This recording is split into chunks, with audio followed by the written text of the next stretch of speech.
Infineon Raceway, always a challenge for the Winston Cup boys. We know they can turn left, but add a few rights in there. Now that's a different story. It's a tale of hired guns and checkered flags. A new cell phone provider for the France family. Nextel jumps on board as sponsor for NASCAR's Premier Series. What this means and doesn't mean for the sport. Forget the tour of Graceland, we've got the truck contenders taking on Memphis. A familiar face returns to victory lane, and a Cup veteran coming out of retirement. Well, sorta. It's all coming up on Speed News, NASCAR edition.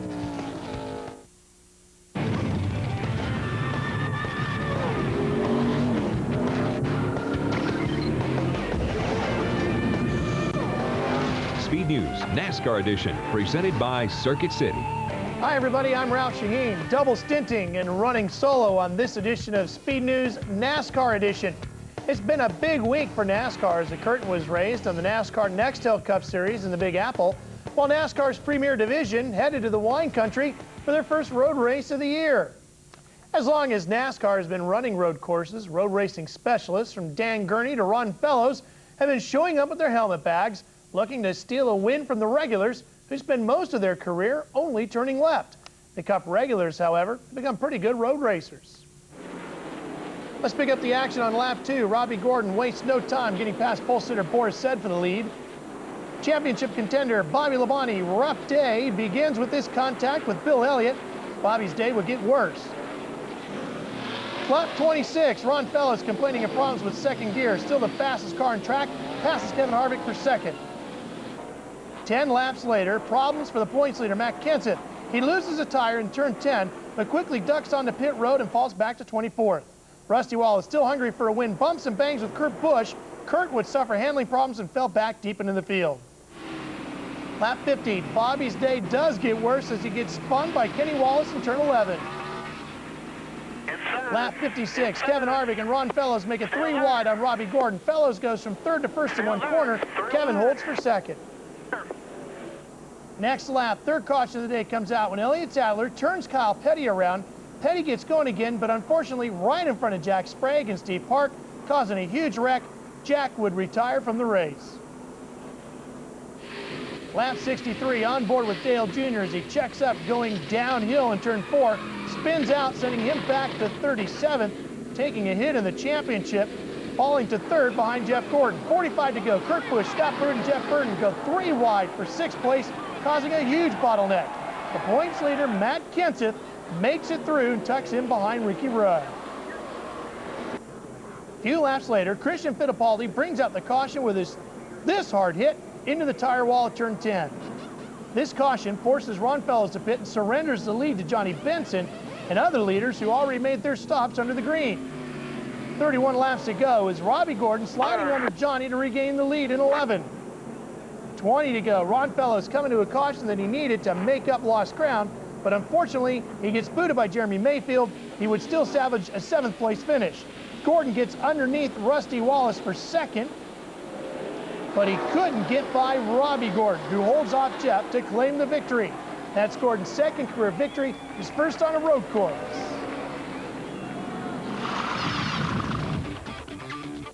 Here's a look at the rundown. Maybe it's in the water on the West Coast. Maybe they just like to show off in front of their home crowd. Whatever the case, Californian-raised drivers finished 1, 2, 3. George and Bill Elliott, broken foot and all, pulling up a strong top 5 finish. Teammate Jeremy Mayfield rounding out the top 10. Strong day for the DEI stable. All 3 Chevys finishing 13th or better. Defending race winner Ricky Rudd brings it home in the 15th spot. After the race, our Bob Dillner caught up with Robbie Gordon. Robbie Gordon has been oh so close at Sonoma before, but Robbie, you finally got the Winston Cup win you coveted from this place. How do you feel? I feel very good. You know, the singular wireless car ran really well all day long. Kind of paced ourselves and used a strategy to our advantage. So we're real excited that we could finally pull this thing into victory lane for singular. You know, we got with a 125 win, but it really doesn't count. You know, wanted to get him a real points paying win. let many Sonoma slip away in the past. Hopefully we've got our road course program on track right now, and we'll be good at Watkins Bend as well. You had Jeff Gordon breathing down your neck there at the end. How much were you aware of that, and how much were you using your mirror to keep him behind? Well, I did use my mirror to pace myself. You know, Jeff Gordon is a fierce competitor when it comes to road course racing, and I wanted to make sure that I kept him where he couldn't get to me and give me the bumper. And I wanted to stay about 3 to 4 car lengths going into turn 11. If I kept that, I knew I was pretty safe. He almost got you on the inside once, though, didn't he? He did almost get me, and at that point on, then I picked up my pace a little bit. You know, Jeff Gordon, like I said, he's a great race car driver. Anytime you can come here and compete at this level and Winston Cup racing, it's great. You weren't feeling well this morning, but a big weekend for the entire team. You're feeling better now, and a big weekend for Kevin Hamlin specifically. Yeah, you know, hats off to Patty and Kevin Hamlin. Patty Hamlin, thank you for taking care of this guy. You've done a great job, and you've got his morale turned around. We're going forward. It's a lot of fun. Congratulations to Robbie Gordon, this entire team. Kevin Hamlin, his crew chief, got married this week. Richard Childress, the team owner, told me maybe I have to have Kevin get divorced and get remarried again so he can pull into victory lane again. Thanks, Bob. Looking at how the rest of the field ended up, Trans Am ringer Johnny Miller was 24th. Kyle Petty will need the long motorcycle ride home to de-stress after finishing 27th. Johnny Benson led for a while, finishes 30th. Scott Pruitt returns to Cup racing and finishes 34th. Jeff Burton's car had plenty of battle scars in 38th. Dale Jarrett's frustrating season continues with a 42nd place effort. Back to Infineon for more from Mike, Darrell, and Larry. Once a year, NASCAR comes to wine country, to Sonoma. A couple of right turns, a couple of left turns, on the track, off the track. You know it's going to be an exciting day. Well, it really is, because it's different. You know, I mean, we only do this twice a year, and so some of the guys really put a lot of effort into it. I think we see that with Robbie Gordon that won the race today. Jeff Gordon's a great road racer. You look at Kenseth, you know, they put a lot of effort in, came out here, tested. So everybody tries to be as good as they can be when they come here. I think what you try to do here is cut your losses. If you're trying to win a championship when you come to the road course and you don't think you're very good, you're a very good road racer, you just try to cut your losses, keep the mistakes to a minimum, get the best finish you can, and move on. But Larry, the key to being out front at the right time today was pit strategy. Exactly, and we talked about that all weekend long. And once those guys, in particular, Robbie Gordon, who won this race, 110 laps, they made it a 2-stop race. We had a caution with 47 laps to go. They restarted the race. They ran 3 green laps. Robbie Gordon comes to pit road because he knows then that he can go the distance. And we had some other guys that maybe that strategy bit because they didn't follow it. In particular, road racing specialist Ron Fellows. He got back in the pack racing with people, got spun out. He did have a good finish, but he had a car that I think could maybe compete with Robbie Gordon. A variety of off-course excursions. 1 synchronized spin, 3 cars into 1 corner. That didn't work a couple of times today. And in the end, former great off-road racer Robbie Gordon bests NASCAR's best road racer, Jeff Gordon. Yeah, and the other thing that was very impressive, though, and I have to say that Ron Fellows, Boyce said, those 2 guys in particular came here. Boyce sets a new track record. Ron led the race. Again, Larry, like you said, if they do a little different in the pit, a little different pit strategy, I think Ron Fellows had the fastest car. Unfortunately, he didn't get a chance to win the race, but he did have a great day, and he's a great guy, and I look forward to seeing him race with us some more. This is our last Winston Cup race this season on Fox. Second half of the season, can Matt Kenseth hang on to that point lead and hold off Jeff Gordon, Dale Earnhardt Jr., and whoever else might come up to challenge? If he'll just do what he did today, and that's top 15 finishes, top 10 finishes, but don't take you off that 24 car. Yeah, and I feel a little bit sad. You know, it's our last race, and I feel like I feel like they just sent in a relief pitcher. I've got the lead, and we're going to win the ball game, but they're going to send in somebody to finish it off for me. Save a little left in that arm because we'll be back. It's been fun. From cigarettes to cell phones, T-shirts to technology, what will Nextel bring to NASCAR's table? Thoughts from some industry insiders coming up next. Mark Martin earned 45 Busch Series victories before he retired from the series. Is he willing to climb back behind the wheel? We'll fill you in when Speed News returns. The NASCAR Busch Series update is brought to you by Smooth Busch Beer and Easy Drinking Busch Light, the proud sponsor of the NASCAR Busch Series. Of all the bushwhackers to invade NASCAR's Busch Series, Mark Martin stole the most money and trophies out from under the noses of the series regulars. 45 times, Mark took the checkered flag before he parked his Busch car to focus his efforts on his Cup program. Mark now says he is hoping to run at least 5 Busch races next season. No sponsor has been announced. For the competitors of NASCAR's Craftsman Truck Series, the to-do list for the weekend included a visit to Graceland, a trip to the Sun Studios where Elvis recorded his legendary voice, and dinner and blues music down on Beale Street. Oh yeah, and winning the O'Reilly 200. Start of the race in Memphis. John Wood in the unsponsored yellow number 50 of Roush Racing on the pole. Early race restart, Jason Leffler gets into the back of Rick Crawford, sends him sliding. Crawford's day never got any better. On board, number 46, Dennis Setzer, who came from last to the front in 75 laps, takes the lead from Ted Musgrave. The leaders bunch up as they come to pit road for their last pit stops of the afternoon. Setzer in the middle of the screen had problems with the right front and was trapped in the pits for over 24 seconds. 3 wide now for the lead. Travis Quapp on the 16, past the 62 Brendan Gaughan and the 88 of Matt Crafton for the top spot. With less than 20 to go, John Wood passes Musgrave on the inside for the lead, but they're not done yet. They get together, and Musgrave slips by to retake the lead. John drops to 5th. But Wood bounces back and bangs his way past Roush teammate Carl Edwards for 4th. Up front, Musgrave takes the win by 12/100ths of a second over Travis Quapple for his 12th career Truck Series victory, the 6th different winner at Memphis in 6 races. It was Ted's second win of the season, the 28th Truck Series victory for Ultra Motorsports and team owner Jimmy Smith, who has entered all 200 of the Truck Series races that have been contested to date. They are now tied with Roush Racing for the most wins. Afterwards, we talk to the stars.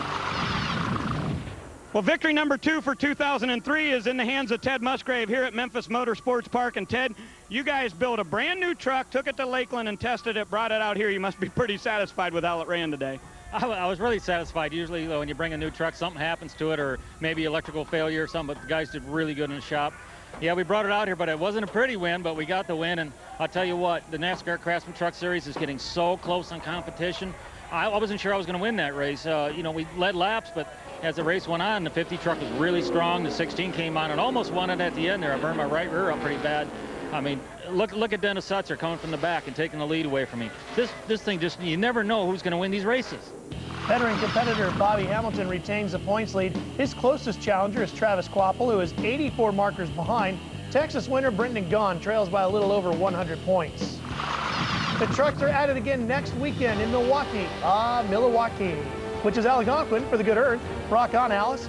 Catch the truck Saturday afternoon, June 28th at 3 p.m. live, right here on the exclusive home of the Truck Series, Speed Channel. 36 cup races, 2 on road courses. Is it adjust and deal with it, or hit the brakes and turn the wheel? Post-race comments from Sonoma in just a minute. Practice makes perfect. Winston Cup wasn't the only series to take on the Sonoma turns this weekend. Which Winston Cup driver already had made it to victory lane? Don't go anywhere, we'll let you know. Just a few seasons ago, Jeff Gordon set a NASCAR record with 6 consecutive road course victories. After today's race, we caught up with Jeff as well as a few of the other guys to gather their post-race thoughts. I think we had, the best car there at the end. And I ran Robbie down real quick, but he was good in the areas that you can pass on. There's only 2 of them on this track unless you drive off in the dirt. So, I tried to push the issue, tried to get him to make some mistakes, and made a couple, but not enough to open the door for me. It was good. When you run good, it makes it easy. But, I was 5 weeks out Saturday, and I felt like I was good. And the way I was mashing a brake here, the car felt really good. And, I knew we got track position that last time we stopped, and that's all it took. This road course stuff's really tough on you, but it's fun, and I wish we could have a racetrack we could pass on a little bit more, but pretty uneventful day other than going through the grass for us. Top 10 was my goal, but we had a better car than that today. It's just, track position means everything, and when we were 26, I just had to kind of burn the car down to get through. Once I made it through, I didn't have any front grip left. Taking a look at how the championship points look after the race, Matt Kence's 14th place finish doesn't change a lot here. He's got a 174-point lead over his closest rival. Second and third place swap. Jeff Gordon and Dale Jr. now only separated by 2 points. Back to Sonoma and our Bob Dillner. The transporters are now being packed up, and these teams will have a weekend off before heading to Daytona, and that might be a good thing. We told you yesterday we saw a lot of paint on the side of these race cars, and that reminded us of a short track. Well, today the tempers did as well. I'm not sure why he was upset, but I don't know that it was necessary to get turned around. Yeah, we're not regulars, so that's how it is. But certainly we were unlucky with that caution when we had the lead. We certainly would have preferred a green flag pit stop with the rest of them at that point, but we were 2 laps from coming in. It's so frustrating. We're sitting here leading the race, and they thought everyone had cycled through. They threw a caution for debris on pit road. They said there were a couple other pieces of debris out there, but they'd been there for 4 or 5 laps. So, I don't want to blame them for us losing the race. We got put in a bad position. We were first, and we went to 23rd, and had to fight our way back up to 7th. I'm proud of the Pennzoil guys for coming back so hard, and NASCAR certainly didn't do anything to take the race away from us, but I think that was a mistake. Hate that we didn't have a chance to win it. I cut down too early and knocked the fenders in on the tires. Good hard racing except for that chicken move under yellow. We just keep having problems with our race cars, and we just got to get better race cars, or they got to get somebody else to drive it. Because, I'm tired of everything going wrong in the race, and just, everything's going wrong. And, Tony Stewart spun us out down there. We had a good run going, but we were afraid we were going to run out of gas. And I don't know how we put ourselves in that position. Faulty parts, letting gas out the back, or stopped too early, or whatever happened. Childress cars made it, looks like, so I'm not sure what happened to us. We've been wondering when the points battle was going to get shaken up a little bit, and it did so here today. Jeff Gordon, you see his car being inspected behind me. He had a top 5 run, a 2nd place finish, but just so-so runs for Dale Earnhardt Jr. and points leader Matt Kenseth. We didn't have a disaster. The thing is, we raced as hard as we could race, and we finished 14th. So, there's just nothing different in doing that. I wasn't laying back. We were trying hard all day. It's just as good a car we had, really. Even throughout great track position, that's probably about where we could have finished. We just it's about what we had for a car. I tell you, I couldn't be more proud of my guys in this team. They did an awesome job. The car it couldn't have been any better. Ron Fellows is pretty good, but I think we had, the best car there at the end. And I ran Robbie down real quick, but he was good in the areas that you can pass on. There's only 2 of them on this track unless you drive off in the dirt. So, I tried to push the issue, tried to get him to make some mistakes, and made a couple, but not enough to open the door for me. Unfortunately for Matt, he had a good car. Jeff expected him to run that good, so we just tried to keep him in sight. I know he's going to gain a little bit of points on me this weekend, but not too many, not as bad as it could have been. So, real happy. I'd like to got my first top 10 on a road course, but I have to wait till Watkins Glen. Harvick is a little frustrated because he felt Robbie Gordon passed him under yellow. The rest of the top 20 in points looks something like this. Tony Stewart climbs to just outside of the top 10. Race winner Robbie Gordon jumps 3 spots to lucky 13 in the points, while Ryan Newman, with 2 wins this season, sits all the way down in 17th. $700 million, a new title sponsor. Nextel makes a huge commitment to NASCAR. But is there room for Alltel and Singular Wireless in the NASCAR Nextel Cup Series? We'll also head back to Northern California. Complete Southwest Tour coverage after the break.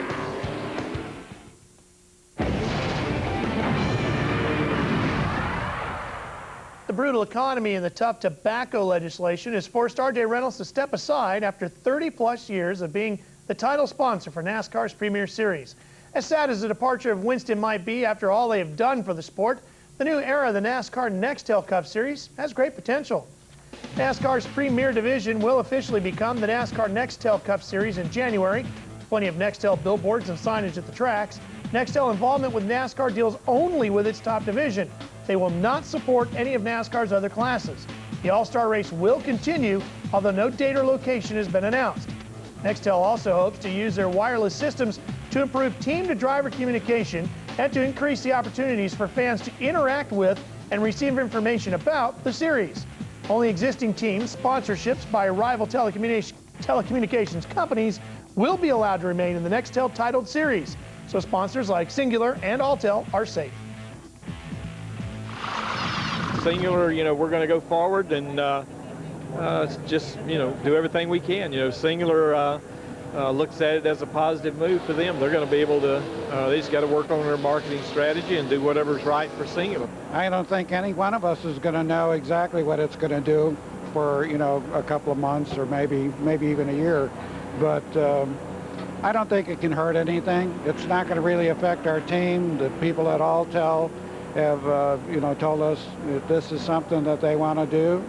They want to, you know, they want to stay competitive. They stay competitive in the communications area. They'll stay competitive on the racetrack. The thing that RJR has their hands tied with is being able to market based on the fact that they're tobacco, and Nextel will be able to market until Liberal in Congress decides that cell phones are bad for you. Then they won't be able to do that either. But currently, they'll be able to market and do the things that are good for our sport, and I think that'll, in the long run, that'll be really good. Win a Bud poll and you get an automatic starting spot in the Bud Shootout at Daytona. Forrest said needs to make some hotel reservations. He is going to Speed Weeks. Brian Newman will be there as well and might have a pocket full of cash he can hang on to win the big bonus check. The Bud Poll Award is brought to you by Beechwood Age Budweiser, with a crisp, clean, and refreshing taste known only to the king of beers. NASCAR's West Coast Regional Division, the Southwest Tour, helped to fill out the schedule of events out at Infineon Raceway with a Saturday afternoon tour of the Wine Country Hills. It also offered an opportunity for a couple of Sunday stars to get a few extra road course laps to perfect their skills. The most, however, was their crashing skills. First up, Danny Burson, who backs it in hard into the tire wall. Over in the S's, watch the yellow car of Darrell Lamore, who also stuffs it into the tires. Next up, last year's winner Jim Englebright gets turned by Eric Holmes heading up the hill. Mercifully, the checkers finally fell in the carnage and Cupper Kevin Harvick celebrated in traditional style. The other big name ringer, Boris Said, was second. When the smoke cleared, we talked to Kevin. Never won a lot of races, but I tore up a lot of race cars in this series. But to come back and win one here for all the Snap-on folks is pretty neat. You know, last year we came and didn't really run that good and had an electrical problem and burned it up. And so we went home and built a brand new car and tried to do all the things we did wrong right this year. I just enjoy driving these cars and just having fun. Valvoline's Max Life Maximum Performer is brought to you by Valvoline's Max Life, products formulated to help keep your higher mileage car running for a long, long time. It was tough, but Kevin Harvick got our vote this week. Kev took the checkers in Saturday's Southwest Tour race at Infineon. Perhaps all the practice paid off. Kevin lined up 6th for the Dodge Save Mart 350 this afternoon, battled with the higher guns, and brought it home 3rd behind RCR teammate Robbie Gordon. Well, that's all we've got for our NASCAR news here. Stay with us. Plenty more racing news coming your way on NASCAR on Speed News. I'm Ralph Sheen. See ya.